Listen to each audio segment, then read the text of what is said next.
Hello বন্ধুরা, আশা করি তোমরা খুব ভালো আছো। আজকে আমরা চলে এসেছি আনিতাস কিচেন নামক দেশবন্ধু পাড়া এরিয়ার একটা ছোট্ট ক্যাফেতে ঢুকেই দেখতে পাবে লাইভ একটা মকটেল কাউন্টার, তার সাথে বেশ কিছু বসার জায়গাও আছে। সময় নষ্ট না করে গরমের জ্বালায় একটু স্বস্তি পেতে আমরা নিয়ে নিয়েছিলাম মশালা কোল্ড ড্রিঙ্কস, যেটার প্রাইস ছিল অনলি 60 রুপিস।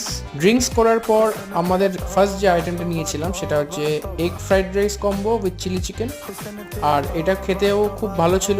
দাম অনুযায়ী 130 রুপিস অনুযায়ী কোয়ান্টিটি আর টেস্ট যথেষ্ট ভালো ছিল। আমার মনে হয় না শিলিগুড়িতে খুব কম এরকম রেস্টুরেন্ট আছে যারা এরকম কোয়ান্টিটি আর টেস্ট মেনটেন করতে পারে।